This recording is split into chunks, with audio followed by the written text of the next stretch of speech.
Bago tayo magsimula, ipopromote ko lang ang Mystic Queen Power Bracelet. So para sa mga naghahanap ng Evil Eye Bracelets, available na po ang dalawang klase ng Evil Eye Bracelet sa ating shop.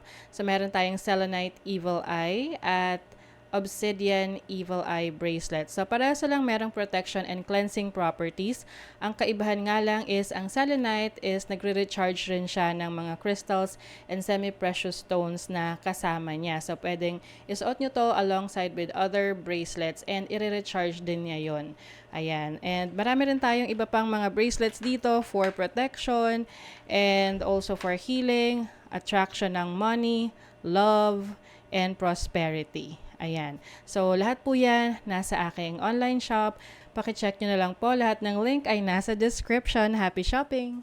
Sagittarius, hi! Welcome to Mr. Queen PH. At ito ay isang astrology reading for you. Meron tayong full moon in Pisces ngayong August 31, 2023 at 9:35 a.m. Philippine Standard Time. So if you're living outside of the Philippines, i-check nyo na lang kung kailan yung eksaktong oras at araw ng full moon sa inyong lugar. This is a very powerful full moon dahil hindi lang to basta full moon.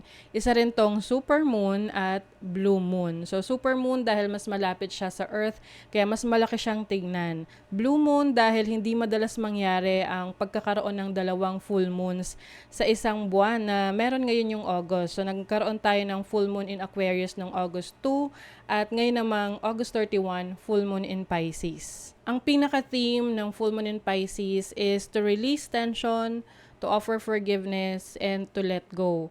Since ang moon will conjunct Saturn in the sign of Pisces, maaring magkaroon ng tension sa mga limitasyon na mga sitwasyon na kinabibilangan natin. So imagine yung frustration ninyo dyan.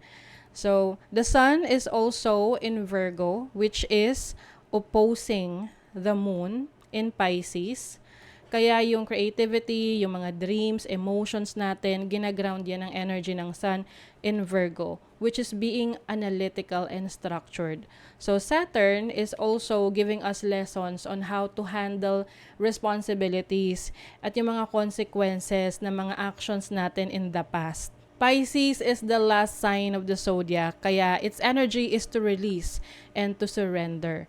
And then Mercury is also in retrograde in the sign of Virgo, kaya maaring may mga misunderstanding, miscommunication that will lead to endings. Kaya it's time to rethink, reassess, and i-review nyo muna yung mga bagay na hindi na nakakatulong sa inyong growth. And any toxic situation will be released in this lunation. This may resonate for Sagittarius Sun or Moon, especially Sagittarius Rising. So for you Sagittarius, ang full moon ay mangyayari sa inyong 4th house of your family, your home life, your security, your foundation. So maaring yung iba sa inyo lilipat ng bahay. Maaring lilipat kayo ng residence na kung saan you feel na mas magiging komportable kayo. So any living condition na sa tingin mo ay hindi ka na komportable with your family. So you are going to do something about it to make that change. Yung iba naman sa inyo, pwedeng bubukod, no? Bubukod kayo ng from your parents, especially if you're still living with your parents. Maaring dahil sa trabaho, no? Meron kang trabaho na malayo masyado sa bahay ninyo. So yung iba sa inyo magre-relocate, mangungupahan or titira muna malapit sa work ninyo para hindi masyadong hassle yung travel, no, from your work to your bahay, to your home, and vice versa. And some of you naman maari ring magkaroon ng drama, no, sa family ninyo, lalo na sa with someone na in authority sa family ninyo.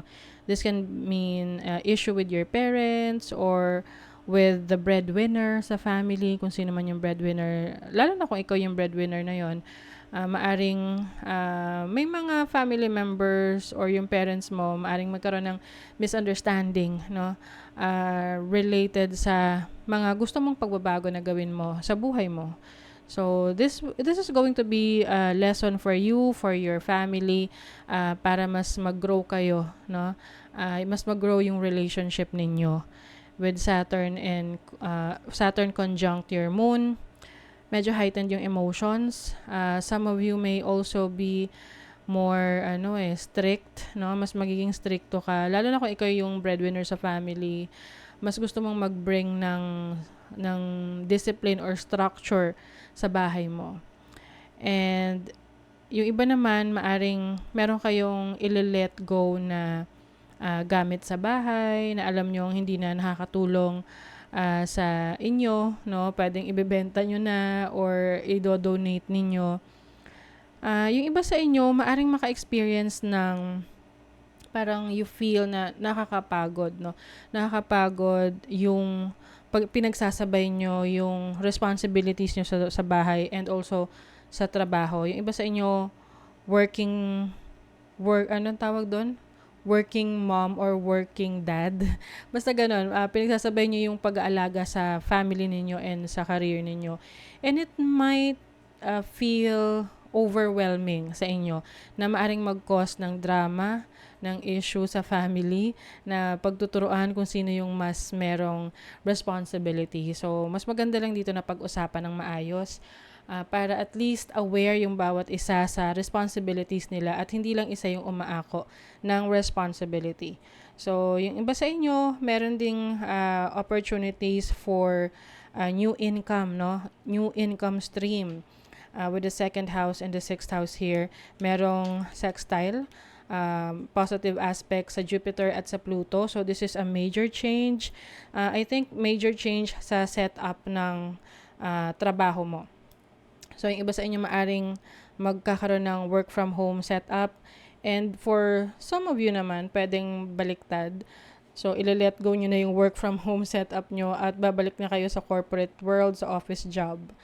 And then, meron din ditong, let's say, para siyang frustration, no? Sa connections mo with your friends or community with Queen Conks in Mars, which is in your 11th house.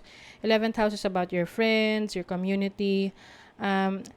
Lalo na kung itong kaibigan mo na to naging malapit sa'yo, na tipong open na open siya sa bahay, welcome na welcome siya. Pero, pwedeng nagkaroon kayo ng misunderstanding to the point na hindi mo na siya i-allow na pumunta sa bahay nyo. Or vice versa, na kayo nagkaroon ng issue with your friend and yung friend mo, hindi ka na ina-allow na pumunta sa bahay nila.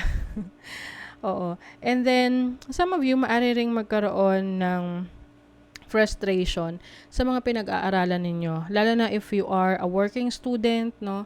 Or, pag sinabing working student, hindi lang naman to yung tipong nagtatrabaho, tapos nag-aaral sa university.